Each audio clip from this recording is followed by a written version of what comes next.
Welcome to Living Vividly, the podcast where health, wellness, and curiosity collide. I'm Jackie, the founder of Vivid Health and Wellness, your guide on this journey to living your happiest and healthiest life. My co-host Daphne, the unconventional dietitian, is always ready to shake things up and bring a fresh perspective to your wellness journey. And we can't forget Dustin, our producer, who keeps everything running smoothly behind the scenes. Together, we'll chat with health and wellness experts along with everyday people who have inspiring stories and practical insights to share. If you're ready to nourish your body, move better, and discover simple ways to thrive, you're in the right place. And hey, if you enjoyed today's conversation, don't forget to leave us a comment sharing your thoughts, and subscribe so you never miss an episode. Today we are joined again by Morgan Thomas with MoreCore. You were one of our first guests. Yeah. First or second. So yeah, it's right early up there. Excited to have you back. Honored to be here. Today we're going to talk about a therapy method that it's weird to say I'm excited about, like a trauma therapy, but EMDR is one of the coolest therapies that I've ever come across, and we want to dig into that today. Yeah. I am honored to be here, and I'm excited. I nerd out on trauma and processing trauma, so I'm excited to talk about it. It's good stuff. So I was introduced to it in 2016. I think it was one of the earlier times when, it may have been around longer than that, but it was new to Lafayette, I guess, at that point. I had dealt with a traumatic event, and a therapist that knew my mom was like, Jackie needs to try this thing I just started doing. And I'm not exaggerating. It saved my life. It's the best thing that I've ever done.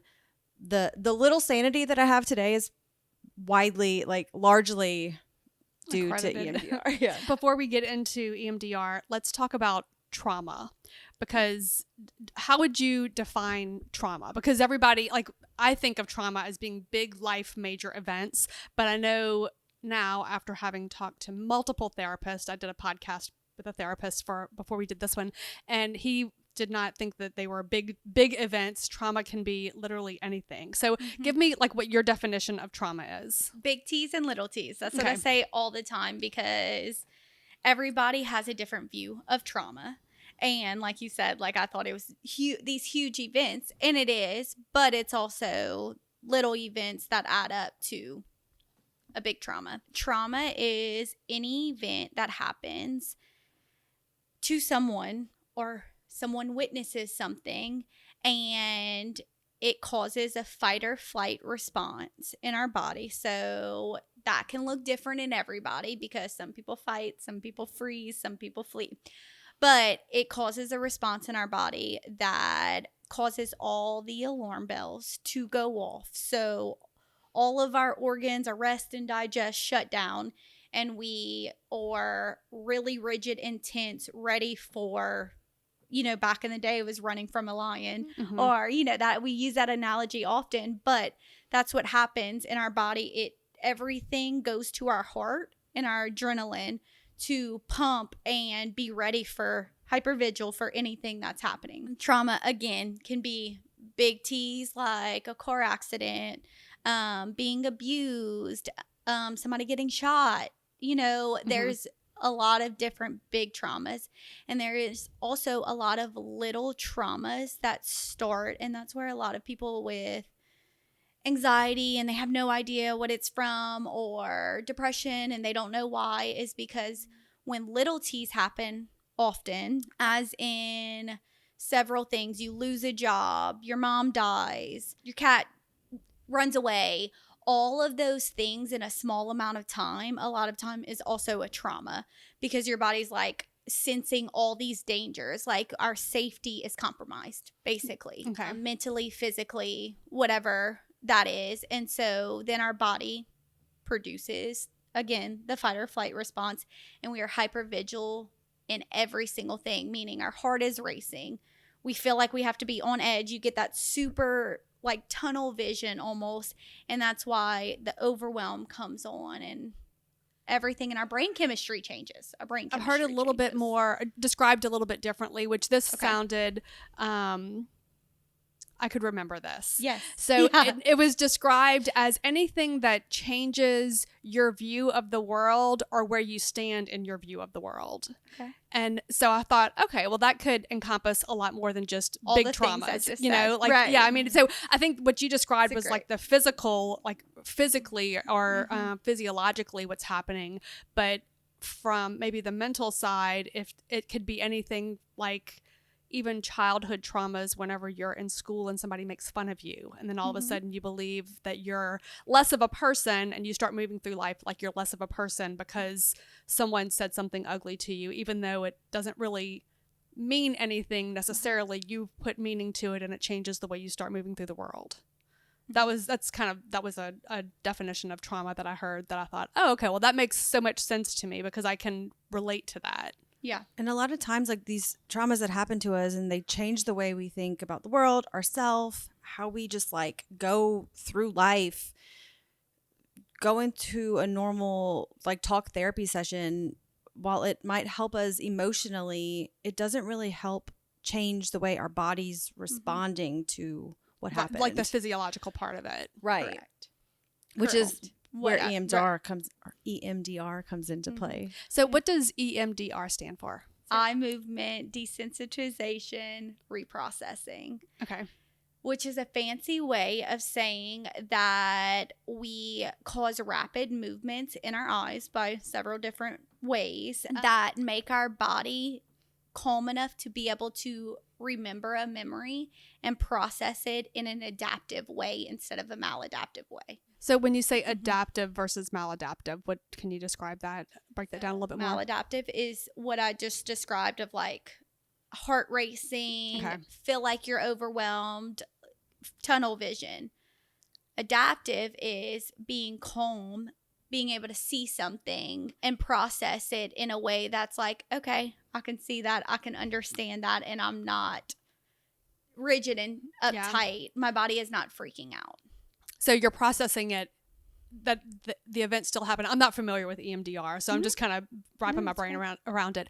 You're processing it in a way that you're still seeing and recognizing the event, whatever the event was, but you're not getting that uptight feeling about it. You're processing it in a way where you can stay calm in the situation. Correct. Is that okay? Correct. Cool. Yes. So you do eye movements. What are some of the other ways that you might keep someone's body there and help them remember what's going on? There are several different ways. You can, so the OG way is follow my fingers and watch me as you work through the memory. There's so many different ways now. You hold tappers. That's what I use. And a lot of people that I know, therapist wise, use tappers. There's also lights, huge lights that they're designed to kind of like flash at different angles that makes your eyes do like this. So that all stems from Francine Charpeau was a psychologist in the 1980s that realized she was working with veterans and PTSD clients. She realized by having like a stroll in the park by herself, she was having anxiety about something, that when she moved her eyes really fast, she was able to calm her body enough to be able to process what she was going through. And so it sent her into a spiral of how can I like use this in my practice with my veterans.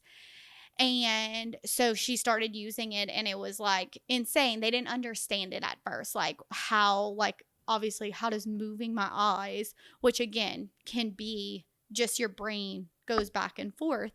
And so how does this like work so well? Like my veterans are able to process their trauma, PTSD, and like they didn't understand it.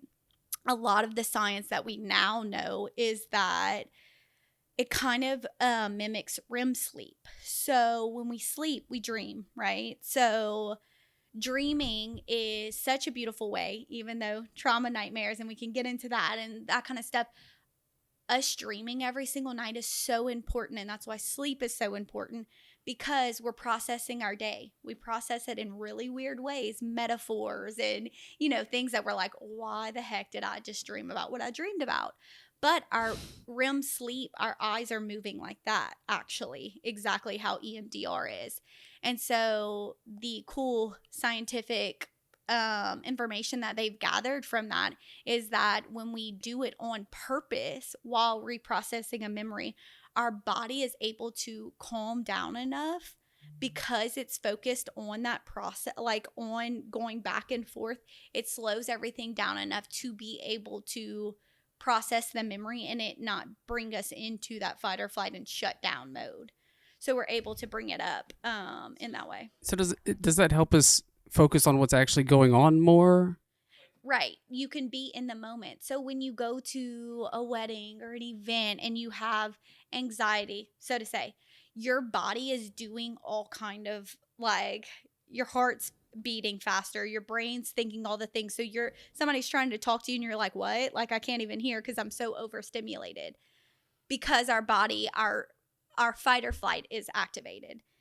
So in some kind of way, we're not feeling safe. Correct. Right. And that's, of course, like you're at a wedding, you're not like in danger, hopefully. Yeah. But our body doesn't know the difference because some event happened where, you know, like you said, you're at an event and someone tells you, oh, did you hear about so-and-so? Or that dress looks a little tight on you. Whatever's happened in the past, little tease. And so now every time you go to an event, you're like, oh my God, is my outfit okay? What do I look like? Do I have something on my face? And you don't even know why you're like, I know I look good today. Like, why do I care so much? Why am I in fight or flight where I can't even enjoy a conversation unless I have a drink to slow the body down? So if you just stand in the corner and shift your eyes back and forth really quick, you'll feel better? Yeah. Yes, it does. I mean, yes. Maybe go to the bathroom for sure and do that. Just don't do it like on the dance floor. Yeah. Yeah. If you stand in the corner, But I mean, it might be. it does people think you're weird. something about our body. But you won't care. You'll be so calm. In the like doing that mechanism, it calms the body enough to bring the memories in. But it is important not to do it on your own unless it's something like minor at a wedding. Yes. It slows everything down enough to be able to be in that memory and not be so activated. And process it. Yeah, that makes sense. And process it. Be able to see it, because that's when perception and perspective matters so much, because when we've gone through a trauma, we're thinking of all the negative things because that's what keeps us safe. We're not able to see the big picture. And that's the biggest thing I've heard my patients come back and say. It's like, oh my God, I saw just this one narrow vision of how tragic that was. And it is tragic. But there was so much else going on into the big picture. And now I can see that. And so it brings so much acceptance. It doesn't change the memory, doesn't make you forget it. It brings an acceptance and seeing all of it. Doesn't make the ugly. I was saying this earlier. Doesn't make the ugly pretty, but it makes us be able to see the ugly and not have that visceral reaction of like, we want to crawl out of our skin. And so that's the really beautiful thing, part of it. When we go through a big T and we aren't able to process it, our body doesn't know what's the difference between the trauma and the real life. So that's where, again, anxiety ends up happening, chronic anxiety, where it's debilitating. I've never had an accident in a car before. Why can I not drive? Because your body, our autonomic system just gets so unregulated because we're storing that trauma. We've tucked it in. And so our body keeps score. You know, a lot of people are very familiar with that. But the body keeps score because if we tuck in memories, which we typically do because we don't know what to do with a big trauma, you know, a big T, we tuck it in. And even, again, little T's, like we tuck it in, and then our body is just, can't take it anymore. And our autonomic system is just completely out of regulation. And so we can't, rest and digest our food. We can't, like, our system, our cortisol, everybody, is so, we're newly very informed and inquisitive about our cortisol, but that's, your cortisol stays high for so long because you've stored that trauma in your body unprocessed for so long. And so you can't drive a car. You can't, do basic things. Cooking for your kids feels like you're running a race, because they're talking and you're overstimulated. But it's not about that. It's about all the things we've not processed that we've tucked in from trauma. And although it is awesome and effective, it's not quick. It's not like one session that you're doing. So that's what I wanted to, I'm a very logistical person. I need to know the logistics. So if we've decided that I've been through some kind of trauma and I'm going to go through EMDR with you, what does that look like? So it's, how long is the session? Are we sitting in your office? Obviously we have the tappers, or, some kind of device or something that's going to move your eyes. But how long does the session last? How many sessions do you think would be necessary? Talk me through the very logistical part of it. Okay. So I will start by saying, I'm going to answer your question and then I'm going to answer your question. So there is not a single time where I've had someone come in and be like, oh, we're going to start EMDR. We're going to start processing.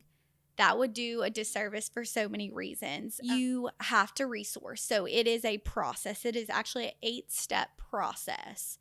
Of you do a trauma timeline, then you do resourcing. Resourcing can take several sessions. That looks like, are you in talk therapy? That's, have you done talk therapy before? And do you have that ability to shift perception and perspective whenever you're confronted with something, whenever you've gone through something just like a regular everyday life. So there's a lot of preparation. There's a lot of preparation before you even get into the trauma. Okay. There is safe space. There is box theory that, a lot of therapists have made their own way about it, but there's box therapy of being able to put the trauma at the end of every session into a box. We create your own box. It looks different in every therapist's office and how they practice. But so you don't store. So when you go through something, you don't store it in your body. You put it in a box and there's a safe place. You resource who you want to be, the coping mechanisms. All of that is crucial. And it depends. It could be a few sessions. It could be one session where someone comes and they've already done their coping mechanisms. They know. They're like, look, I have anxiety. I cope. This is what I do. But there's a lot of emphasis on that before you even get into processing. Okay. Because it's needed if something does come up that you've repressed or that feels really heavy and you have to walk out and you have to go to work after, or you have to go pick up your kids after, whatever that looks like. So there is a lot of resourcing and it is 1,000% needed. So it sounds like you come into the therapist office and you open up this big box and then whenever you leave, you have to be able to neatly put everything where it belongs so that you can still function until you get to your next session. Correct. But there is a lot, and there's a lot that goes into it before you get to processing because of that. And I always tell my people, these 4 walls are for you to process. I don't want you to be in therapy 24/7. You have to live your life. But when you come in here, you're going to process. So if you need to put it in your box, if things come up, flood you whenever you leave the office, if you're in your car, I want you to be able to put it in your box and know, our brain needs to know, hey, are you going to bring this up again? Otherwise, I'm going to obsess about it. That's how our brain works because it's trying to keep us safe. So that resourcing is so important. So they remember, hey, these 4 walls is where we process and we're not doing therapy outside of here. You have to live your life. And so that's why right now I'm not taking new EMDR patients, but I refer my patients out who I feel like would be good for EMDR quite often. And they come to me and they're like, I'm ready to get into it. I'm ready to start processing. And I'm like, no, the resourcing is so important. It's really, really important to get those good coping mechanisms and resources to have when those big memories come up. Because going into your question, the sessions, it depends on the trauma. But let's say you watched your dad die and that is a huge trauma.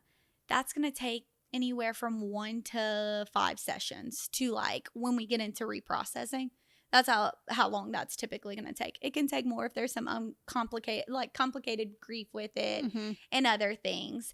But if someone comes in with complex trauma, like complex childhood trauma, multiple layers, sometimes they can do 5 sessions and they're like, everything comes together as one, and they're like, it's really this one trauma that like basically eradicated the rest of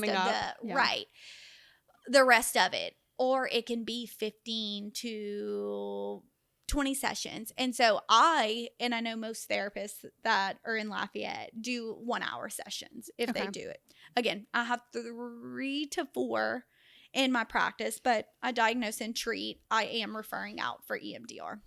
As much as I love it, I'm not able to hold it in my space as much, and I want people to have weekly sessions, be able to have weekly sessions. So there's amazing amount of therapists that are getting EMDR certified now because they see how it works. Like, it is really, really cool. It's not like a talk therapy session where you like talk about it and you're like, okay, I have a new idea. Like sometimes like when we get to the processing, my patients will walk out and they're like, oh my God, like everything is clear now. And it is that, like, I'm sure you experience like, okay, I understand it. It's not that I forget it, or it doesn't make a rape better. It doesn't make an accident better, but it's like, I can see so much more now, and I like can feel it and not feel like just I'm breathe. Dying. Yeah, I can breathe and like see it. And you said bird eye view of the memory is such a good way of explaining it. You can see it and not be in it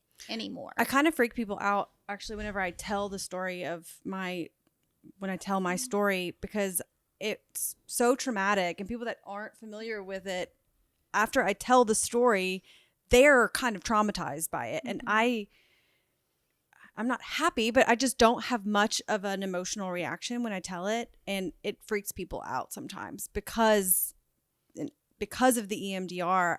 I'm remembering it as if I'm watching it happen to somebody else, and it didn't happen to me, which is what my brain needed to be able to survive that moment. But it's freaks people out that aren't familiar with it. But yeah, I don't remember it as if I'm in it anymore. I don't have that visceral reaction. I just have like a story that I saw, which is crazy. And what I kind of understand is, or what we did, it was little bits of the situation at a time. So we didn't go through the whole thing in one session.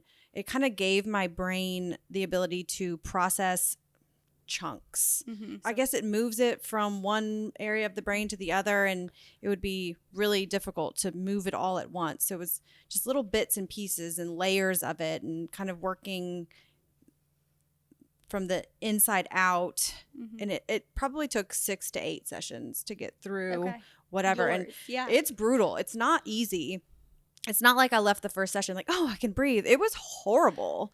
So for the first few. Yeah, I tell some of my sessions, some of my patients, like I recently had to say this. I'm like, do not leave here until you've finished the full memory, and text mom or text, like, this patient wanted to text her mom and be like, I'm so upset. I'm so mad. Like I saw, like I realized some things that were happening around, and I'm like, you're going to have a whole different view at the end. I'm not saying you're not going to feel that way, but don't make any rash decisions when you leave out of here. Like yours, it sounded like happened in the past, so it's a little bit different, but like she wanted her mom involved, and she wanted to tell her mom all these things. And then next session, she's like, okay, I can see now that mom was just protecting me. She was doing the best that she could. And so like you have a whole different, again, chunks of information come up, and we feel a certain way. And then you realize after it comes full circle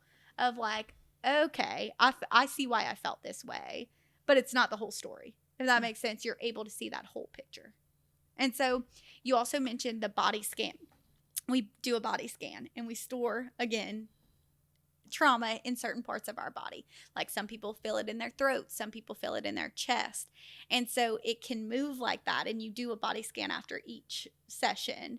And it really is cool because like some people store it in their stomach and they have stomach issues all the time, and then it moves to their chest, and then they're like, I just feel peaceful. Like my body at the end, they're like, nothing feels tight Less or like a weight. color. Some Yeah. people, like, everyone's brain is really cool of, like, some people see it as a color moving. Like, I can see purple moving from my stomach to my chest, and that's just how our brain, like, kind of like energetically stores things. And so it's really cool that you brought that up, because yeah. I just have IBS. Yeah. Well, That's my manifestation. yeah. You said that you went through 6 to 8 sessions, and then so every session you were processing something and leaving a little bit less heavy or less like Just trying to kind of weighted. understand that part of the story a little bit better. We revisited the same story every time, but it was like, okay, today we're going to talk about actually what happened, and or the surroundings in the room, and just weird. It was weird how he did it, but it was just making me look at things that were happening.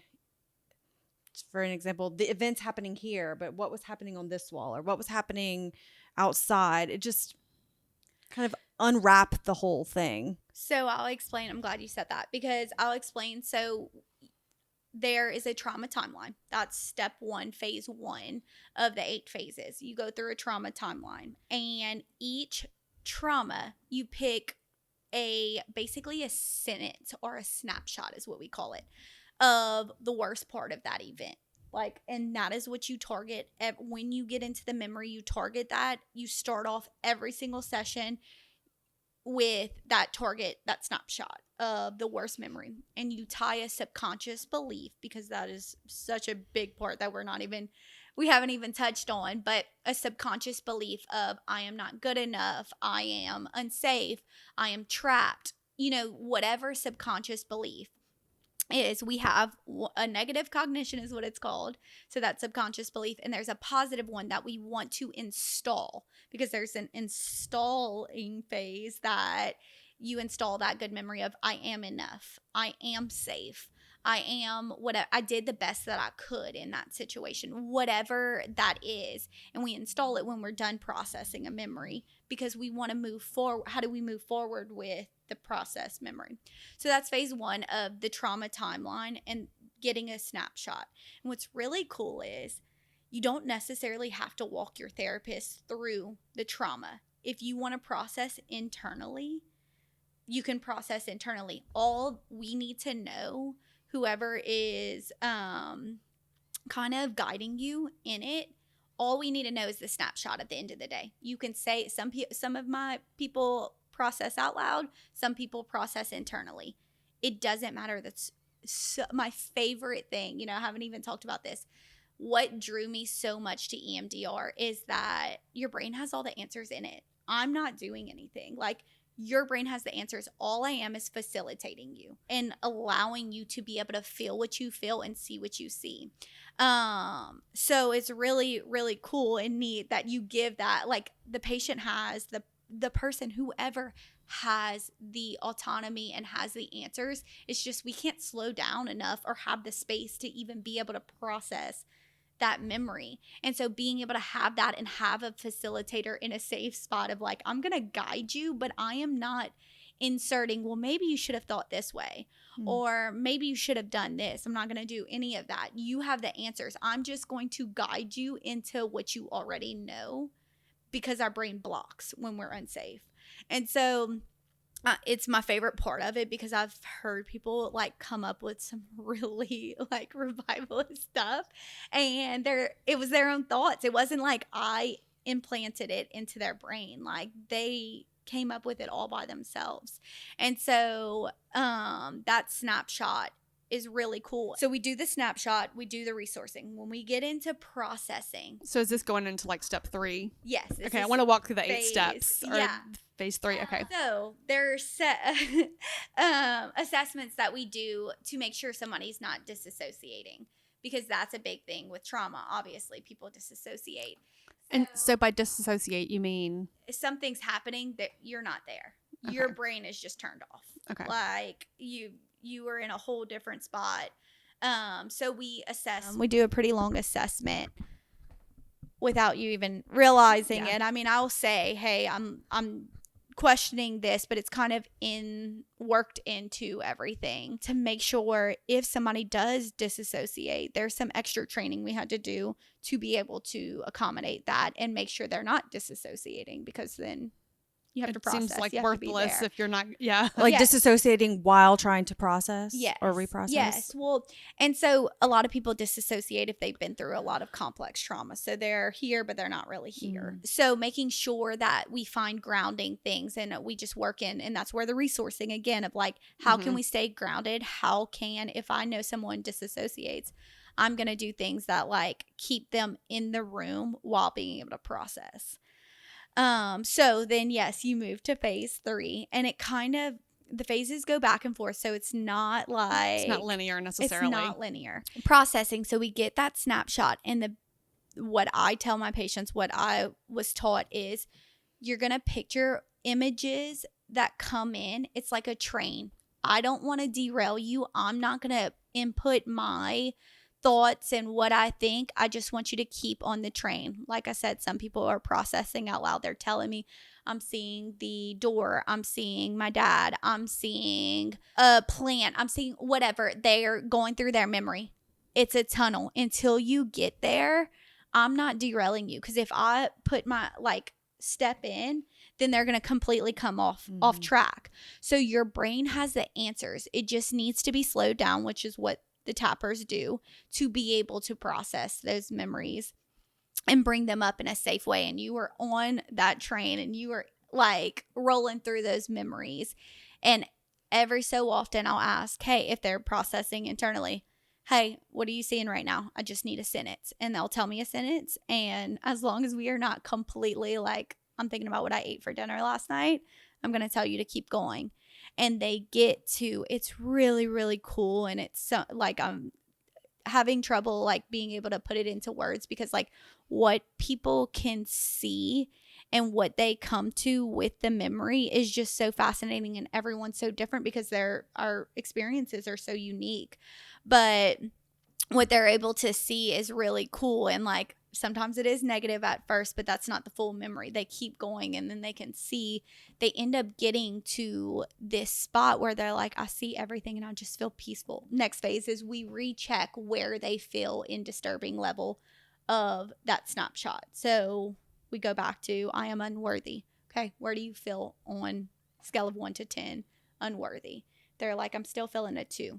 We're going to target that, and we're going to keep going. When they get to a 0 of disturbance, like I don't feel like I'm unworthy anymore, I see that memory, then we do the installing of the positive cognition. Did you guys do that for yours? God, this was almost 10 years ago. I know. But you install the positive cognition, and you kind of get to, you slow the sets down is what we call them. We slow the processing, and when you slowly move your eyes, you're installing a memory. So that's it's the same event, just installing it differently from a different perspective. Like a different perspective. Installing a new thought with it. Because it's like, yes, it's installing the piece that you also feel. Because before, all you felt was guilt, disgust, like all these really negative, like guilt, disgust, sadness, fear. That's all the memories. Like that's all you had with that memory.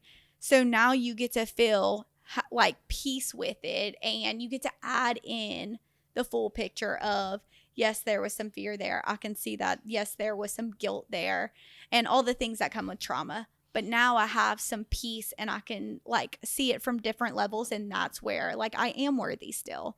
I can achieve things. I did do the best I could. And so you get to install that into that memory, so it's not just negative. So you have the good and the bad together, and it's more accepting whenever it's not so black and white, horrible versus the best thing ever, right? So it's like combining that and having new memories. So when you do remember it, you're like, okay, there's multiple memories there. There's multiple feelings, right? Not just the doom and gloom. It's totally not hypnosis. No. But I think of it kind of that way. Like it just calms you down, and you get to go back and just see things that you don't even realize that you remember. And that was the coolest part, because I was so stuck in what I did wrong, what I could have done better and why this happened to me. And I just couldn't get past that. That was such a block for me. And then this helped me realize that I did the best that I could in the situation. None of it was my fault. And I, like you said, I was at peace with it after. And it took a little while, and it was really painful to go through in the beginning, but man, the end of that was just such a relief for me. And I knew I could like move forward with my life and, you know, be a functioning human being. So again. if someone has multiple, like a childhood of traumatic events, does EMDR go through like each event that you can recognize? I mean, that's Great like, question. it seems like you could A be lot. an EMDR forever. So great question. So how I was taught. Now, some people practice and do differently, but what I was taught in our training is we go through a timeline. So yeah, sometimes, I mean, It's a lot. It's pages. Yes, it is pages of child, and we haven't even gotten to 18 yet. And so it's event after event. So the training that I did, the EMDR instructors that I did, there's several across like United States that I did. Their theory, and like they have a lot of science backing it, is you go for the most traumatic memory first, and all those It releases other it things. releases a lot of the other traumas, which I've seen like that's held true in my practice for me personally. And now I'm not, therapy isn't my total, like I got certified in this. This is actually the only therapy that I have provided. But that being said, I've seen it in my practice. So it's stayed true across the board, because when you target, like I said, 20, let's say there's 20 before they hit 18. We target the one that's most disturbing. So when I say the worst one, we go and we list out like 8 out of 10 for this memory, 6 out of 10, 10 out of 10 for this memory. So we go for the 10 out of 10 one.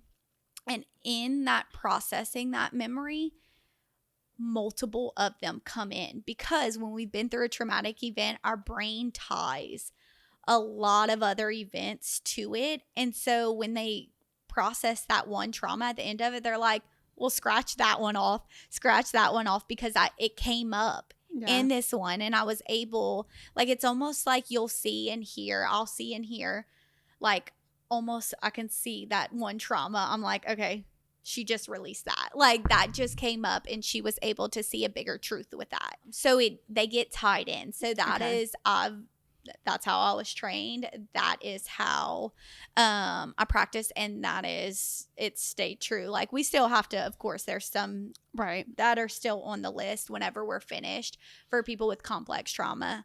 But I mean, 80% of them are like, I feel 0 out of 10 when we go back, because we always when we go back to another memory, we're like 0 out of 10, 2 out of 10. There's still some stuff there, and so that is tried and true. I know some therapists that I work with. I refer often to therapists, and they determine with their patients, like, we need to do some small T's to build their confidence, basically. And so that just, I think that is a judgment call in a training, what you feel most comfortable. And then as you get comfortable, you know, therapists in their practice, EMDR kind of looks different across the board. Okay. It all has that, the meat and gravy is the same, like the concept is the same, but it can, you know, everyone puts their twist on it of what they approach it a little bit differently. Yeah. And so that is why I say it doesn't, like, you get into processing, then you go into the last phase of like closure. But then sometimes when you're in closure, you realize, okay, there's still some stuff there. So you go back and then you go into resourcing when you need resourcing. If someone is like breathing and crying, we finish that memory. And then I spend 15 minutes, like I cut our session shorter of the processing, and we do resourcing for that 15 minutes so that so they're calm when they walk out, they get to go do, you know, life again, and they're able to feel like it's contained. It is in these 4 walls. And that is, you know, that's that until we finish processing. So the phases definitely aren't linear. Yeah. But very interesting. And so after that, do you find that most people still need talk therapy? Because it depends on the type of trauma. It depends. If there's a lot of relationship, because people we go through a trauma and then we still have life happening. Mm-hmm. So it just depends where somebody is. If that was like everything else in life is great and that's still something that messes with them, then no, you keep going. Like, you don't need it unless PRN. I always say therapy is not forever. Mm-hmm. You get to a place, I think, or this is my belief and what I've seen. You get to a place where you're good and I have a PRN therapist. 1,000%. I did years of therapy. I have a PRN therapist. I think that is beneficial. And then there's certain, postpartum for me. I was like, I hadn't seen her in like 2 years. I was like, hey, I need to see you for a few sessions. And so See, PRN meaning just as needed. yes, thank you. Sorry. Medical PRN, terminology. yes, as needed. That's my 10 years of nursing. That comes into my dialogue day to day. Yes, that is like, it's as needed. Okay. Once you have, and we determine that as we go. Even like patients that I treat, we're still working on, like, if we've processed their trauma, we're still working on sleep or something else. And so every once in a while they're like, oh my gosh, this weekend, I was telling Jackie earlier, I had a patient like, this weekend I had a wedding. It like rattled me. We did a quick, like, they've already done resourcing. They've already worked on their big T's, like, that we are not in a place where we're doing EMDR. And we did like we grabbed I'm like, pulled out the tappers. I'm like, let's just tap in this event. Let's just walk me through the event. And she was like, oh my gosh, Morgan, that was great. Like, I haven't slept this past week and now I can sleep because I've been able to process that. So that's like PRN. Same thing with, I'm sure most therapists feel also. I do suggest if someone has not had talk therapy and they have a lot of environmental stressors, a lot of like things going on, I do recommend talk therapy before they get into the EMDR. And from like my referrals that I've seen most therapists practice that way. Like, we're going to do some talk therapy. And that's when my patients are like, I'm ready to get into the trauma. Yeah. And I'm like, you're going to get into it. Like, y'all will. But some talk therapy is good to process where you're at right now. Yeah. So that trauma doesn't, the reprocessing trauma doesn't derail everything. Yeah, you're going to bring up stuff that you didn't realize and you're not ready for it. Correct. You have to have those coping mechanisms. Yes. And insight and support systems, like, that matters. Somebody, the biggest thing I think that was taught in there, you can't, if someone's living on the streets and still in their abusive relationship, processing at this time is probably like resourcing and getting them into a safe mindset and like way of thinking is going to be way more important than if I have someone being abused in a relationship, I'm not going to start processing their abuse in their relationship. Safety is so important.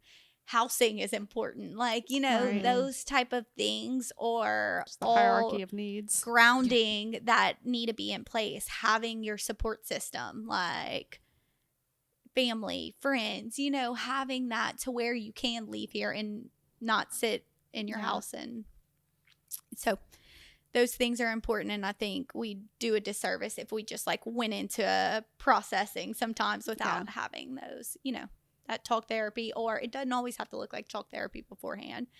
Some people come to me and they're so insightful and they like understand it all. They just like don't know what to do with what they've, an event that they've been dealt. So just depends. Even though we've already asked you this question a couple episodes ago, we always end our episodes with asking our guests what living vividly means to them. So do you have anything new that you want to share with us? Yeah, I feel like I've been on a journey. Over the past, I'm always on a journey. Live it vividly lately has looked like leaning into my spiritual life and leaning into surrendering. And that has been in all aspects: sleep, health, everything in my life of what's meant for me, kind of going into it of a surrender of what that looks like day to day, because I live in a very busy lifestyle. And so that is how I've been living vividly.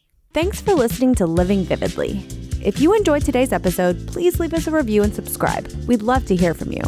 For more resources and details from today's discussion, check out the show notes. Until next time, keep living vividly.